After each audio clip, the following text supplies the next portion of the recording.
Kim Chiu at Paolo Avellino magkasamang nanood ng BINI concert. Fans, kinilig. May napinag-uusapan ngayon sa social media ang pagdalo ni Kim Chiu at Paolo Avellino sa concert ng sikat na P-pop girl group na BINI.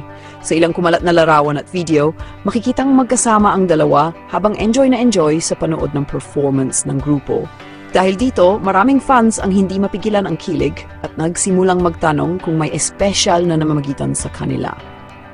Ang tambalan ni Kim at Paolo ay unang nagkaroon ng malakas na chemistry sa hit teleseryeng Linlang, kung saan maraming viewers ang sumubaybay sa kanilang mga karakter.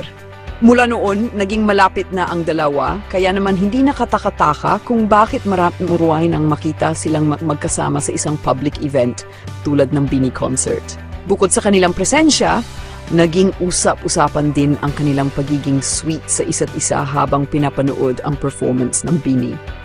May ilang fans na nakakita umano sa kanilang palitan ng mga ngiti at tila magaan ang loob nila sa isa't isa, bagamat wala pang opisyal na pahayag mula kina Kim at Paolo tungkol sa estado ng kanilang relasyon.